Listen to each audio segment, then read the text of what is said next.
नमस्कार, आवाज़ जनता की में आपका स्वागत है। मैं मधुबाला। फरीदाबाद के सेक्टर 8 स्थित सीही गांव में रहने वाले दीपक राज सिंह ने कुछ लोगों की प्रताड़ना और पैसों की डिमांड से परेशान होकर अपनी जीवन लीला समाप्त कर दी। मामला 24 अगस्त का है। दीपक ने बल्लभगढ़ सिटी पार्क में जहरीला पदार्थ खाने के बाद अपनी पत्नी को फ़ोन कर जानकारी दी। अब पत्नी अपने बेटे के साथ मौके पर पहुंची और दीपक को घर लेकर आई, लेकिन तबीयत बिगड़ने पर उन्हें अस्पताल ले जाया गया, जहां इलाज के दौरान उसकी उसी रात मौत हो गई। मौत से पहले दीपक ने एक वीडियो बनाकर 3 महिलाओं और 3 पुरुषों के नाम लेते हुए कहा कि ये लोग लगातार उसे परेशान कर रहे हैं और पैसों की मांग करते हैं। वीडियो में उन्होंने साफ कहा है कि यदि उनके साथ कुछ भी होता है तो इसके जिम्मेदार यही लोग होंगे और पुलिस को इन पर सख्त कार्रवाई करनी होगी। दीपक के छोटे भाई आकाश ने पुलिस को दी शिकायत में बताया है कि दीपक पिछले 3 महीने से मानसिक रूप से परेशान था। हाल ही में उसने बल्लभगढ़ IMT क्षेत्र में ढाबा खोला था। ढाबे की दुकानदारी अच्छी चल रही थी, लेकिन वही आरोपी लोग वहां भी जाकर पैसे मांगते और धमकियां देते। परेशान होकर ही दीपक ने आत्महत्या जैसा कदम उठाया है। दीपक अपने परिवार का सबसे बड़ा बेटा था। उसके परिवार में पत्नी, एक बेटा, एक बेटी, माँ और 4 बहनें हैं। सभी की शादी हो चुकी है। पिता का पहले ही निधन हो चुका है। दीपक की मौत के बाद परिवार पर दुखों का पहाड़ टूट पड़ा है। मेरा नाम जी आकाश है। दीपक कौन है आपके, क्या लगते हैं? दीपक मेरे बड़े भैया हैं, मैं उनसे छोटा हूँ। क्या हुआ है उनके साथ, क्या घटना हुई? उनके साथ यही है जी, एक हमारे पास हमें बातें पता चली हैं कि इस तरीके से उन्होंने कोई जहरीला पदार्थ खाया था और किसकी वजह से खाया था, वो कोई हनी ट्रैप का मामला है। कोई उससे पैसों की रेगुलर मांग कर रहा था और इसमें कम से कम 5-6 बंदे हैं। उससे एक लड़की है उसके साथ ही, जो इस तरीके से एक गिरोह को चलाती है, जो लड़कों के साथ कुछ लड़के हैं, कुछ उसकी फैमिली के मेंबर हैं, मिलके पैसों की मांग करते हैं और पैसे बंदों से हुचते हैं, पैसे लेते हैं। और वो इस चीज़ से बहुत ज़्यादा डिप्रेशन में था, ना वो बता पाया था किसी से, तो जिसकी वजह से उसने इस तरीके का कदम उठाया है। और उसके पुख्ता सबूत भी हैं, प्रशासन के पास भी सबूत हैं और पुख्ता सबूत हैं। उनके नाम लिए गए हैं बाकायदा, उसने मरने से पहले उनके नाम लिए हैं कि मेरे जाने के बाद उनको प्रशासन सख्त से सख्त कार्रवाई करे उनके पास। क्या नाम जब लिया है कि कोई नोट बना लिख के दिया है या कोई वीडियो रिकॉर्ड करे, क्या किया? हाँ, वीडियोज हैं उनके पास, नोट्स भी हैं, वीडियोज भी हैं, सारी जो प्रशासन के पास है जी, प्रशासन ने अपने अंडर में कर लिया है।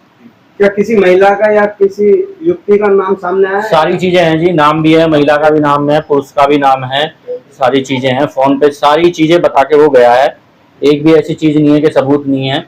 और वो क्लियर कह के गया है कि भैया इनको बिल्कुल बख्शा नहीं जाए, क्योंकि ये आगे भी जाके इनका काम है और भी लोगों को शिकार बना सकते हैं। जैसे कि आज मेरा घर खराब हो रहा है, मैं जा रहा हूँ, अन्यथा किसी और का ना खराब हो। पुलिस के पास गए थे, पुलिस ने क्या कहा? पुलिस के पास गए हैं जी, पुलिस वालों ने अपनी तफ्तीश कर रहे हैं अभी। वो अपना जो है, जो उनका काम है वो कर रहे हैं। अभी उन्होंने हमसे 2-3 दिन मांगे हैं और बाकी अभी तो हम पुलिस के ऊपर ही डिपेंड रह सकते हैं जी। बाकी मेरे गांव समाज सब ने मेरा भरपूर वो सहयोग कर रहे हैं और हर तरीके से हम करें कि उनको किसी भी तरीके से नहीं बख्शा जाएगा। पूरा गांव मेरे साथ है, मेरे सारे सभी भाई, मेरे जितने भी मेरे बड़े भाई हैं सब बिल्कुल साथ हैं। तो सुबह भी मॉर्निंग में काफ़ी लोग आए तो उन्होंने बोला बिल्कुल नहीं बख्शा जाएगा उनको। दीपक करते क्या है, कितनी उम्र है और परिवार में कौन कौन है? दीपक जी मेरे भाई महिंद्रा में जॉब करते थे। उसके बाद उन्होंने अपना एक काम भी करा, IMT में एक ढाबा खोला, चूर चूर नाम का खोला था। 2-4 वर्कर भी थे उनके पास काम करने के लिए। और फैमिली में मैं हूँ और उनकी वाइफ, 2 बच्चे हैं और मम्मी है हमारी, माता जी हैं। कितनी उम्र है? 38 एज है उनकी, 38 साल एज है। और इन्होंने जो ये पूरी घटना जो हो गई है, जिस दिन हुई है, ये किस दिन की है और किस समय क्या था? ये जी 26 तारीख है ना, 24 तारीख की डेट की है, ये शाम की इवनिंग की घटना है। आपके भाई हैं तो आपको कभी डिस्कस किया कि ऐसा कुछ हो रहा है मेरे साथ? मैंने डिस्कस करा था जी, लेकिन एक्चुअली में वो मुझे बता ही नहीं पाया किसी वजह से, क्योंकि कई बार होता है भाई के साथ डिसाइड नहीं कर पाया। लेकिन उन्होंने अपने जो मित्र हैं, एक ये हमारे भैया हैं मेरे बड़े, फूल सिंह मलिक जी, इनसे भी डिस्कस करा था उन्होंने इस चीज़ का कि ऐसे ऐसे मैं किसी ने फंसा रखा हूँ। तो इन्होंने बोला भी था कि हम संज्ञान लेते हैं, इस चीज़ में हम खड़े होते हैं, सब चलते हैं। लेकिन उससे पहले ये जो है वो बता नहीं पाया, दुर्घटना हो गई। हमारे पड़ोसी थे और हमें पता चला अगले दिन सुबह तो हमने जब मामले की पूछताछ में क्या हुआ क्या नहीं हुआ, यहाँ पे इस मोहल्ले में क्या हो गया है, तो पता चला कि दीपक ने कोई जहरीला पदार्थ खा लिया है सिटी पार्क बल्लभगढ़। उसने अपनी इस बात की जानकारी अपनी पत्नी को दी और पत्नी अपने बेटे के साथ वहाँ पर पहुंची सिटी पार्क। सिटी पार्क पहुंचने के बाद वो दीपक को घर पे ले आई। उस समय ऐसा कुछ लगा नहीं कि उसने कुछ खा लिया है, लेकिन जैसे ही वो रास्ते में आते समय यहाँ तक पहुँचे, गांव तक पहुँचे, तो उसकी थोड़ी तबीयत और बिगड़ने लगी।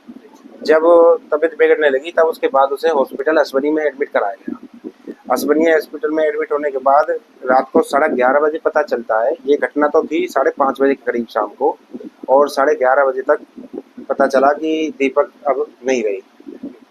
तो ये मतलब सुसाइड करने की वजह क्या थी? सुसाइड करने की वजह थी कि कोई महिला थी और मतलब वो 2-3 महिलाएं और 2-3 पुरुष हैं उनके साथ, मतलब कि कुल मिला के 5-6 बंदे हैं, और उन्होंने उस पर काफ़ी प्रेशर था बना रखा था। उससे हनी ट्रैप का मामला है, आप ये कह सकते हो कि ये मामला हनी ट्रैप का है कि किसी महिला ने दीपक को फंसा रखा था काफ़ी दिनों से और उससे पैसों की डिमांड करती थी। दीपक ने काफ़ी पैसा अपने घर से उसे दे चुका है। एक पुलिस से हमारी बातचीत हुई तो दीपक का फ़ोन पुलिस वालों ने अपने पास रखा हुआ है, तो हमने पूछा था पुलिस वालों से कि जी ये क्या कुछ पता चला या नहीं चला, तो उन्होंने कहा हाँ कुछ साक्ष्य मिले हैं, कुछ साक्ष्य मिले हैं। अभी उनका ठीक से उन्होंने उजागर नहीं किया है। उन्होंने केस को देखते हुए अभी उन्होंने हमसे भी थोड़ा कि अभी थोड़ा समय लगेगा, हमें थोड़ा समय दीजिए। साक्ष्य जैसे कैसे कोई वीडियो? साक्ष्य किसी वीडियो के जिक्र किया है और कुछ वो क्या बोलते हैं जो व्हाट्सएप पे कर दे, हाँ कुछ ऐसी चीजें भी हैं। हाँ क्या है क्या नहीं है अभी हमें पूर्ण रूप से जानकारी नहीं है। आपको कैसे पता कि ये हनी ट्रैप का मामला? हमें ऐसे पता चला है हनी ट्रैप का मामला कि ये बात दीपक हमारे मित्र थे, आते थे जाते थे, तो उन्होंने भी एक बार हमको बताया था कि भाई मेरे को कोई लड़की परेशान करती है, उसके परिजन हैं, उसके दोस्त हैं, वो लोग मुझे बहुत परेशान कर रहे हैं। क्या पैसों की मांग की जाती? पैसों की मांग की जाती थी जी। दीपक से काफी सारा पैसा वो ले भी चुके हैं और अब भी 3 या 4 दिन पहले, मरने से 3 या 4 दिन पहले भी दीपक से एक बार फिर से पैसे लिए गए। जो दीपक के पास जो बंदे काम कर रहे हैं उन्होंने बताया था कि वो महिला आई थी और दीपक पे फिर दबाव उसने बनाया, दीपक से फिर उसने पैसे लिए। कितने लिए ये तो हमें अभी पता नहीं है। इस मामले में पुलिस प्रवक्ता यशपाल सिंह ने बताया कि मृतक के भाई आकाश की शिकायत पर आदर्श नगर थाने में आत्महत्या के लिए उकसाने के तहत 6 नामजद लोगों के खिलाफ मामला दर्ज किया गया है। पुलिस टीम आरोपियों की तलाश में जुट गई है और जल्द ही सभी को गिरफ्तार कर आगे की कानूनी कार्रवाई की जाएगी। 25 अगस्त को थाना आदर्श नगर में सूचना प्राप्त हुई कि दीपक राज सिंह वासी गांव सिही ने जहरीला पदार्थ खाकर आत्महत्या कर ली है।